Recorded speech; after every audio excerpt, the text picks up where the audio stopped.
दीवाना तोड़ गए। कोशिश कर रही हूँ उनके बगैर जीने की, कोशिश कर रही हूँ उनके बगैर जीने की। अगर जिंदा रही तो इतिहास बन जाऊंगी, मर गई तो लाश।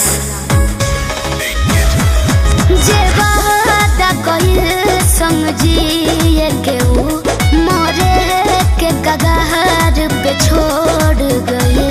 मिट गइल हमार पहचान जी, काहे प्यार भइल बेईमान जी। बता देना ए भगवान जी, काहे प्यार भइल बेईमान जी। बता देना ए भगवान जी।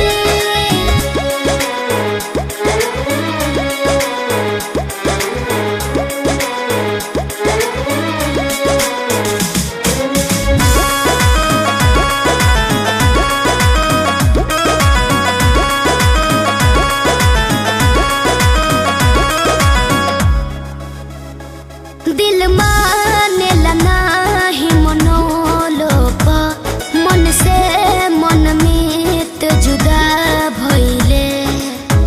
इश्क का फर्ज कुछ इस कदर वो निभाते गए, इश्क का फर्ज कुछ इस कदर वो निभाते गए कि हम जलते गए वो जलाते गए, हम मिटते गए वो मिटाते गए।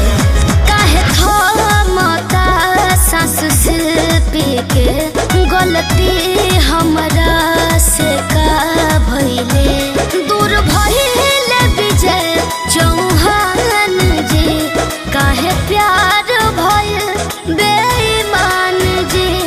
बता देना ए भगवान जी, काहे यार भइल बेईमान जी।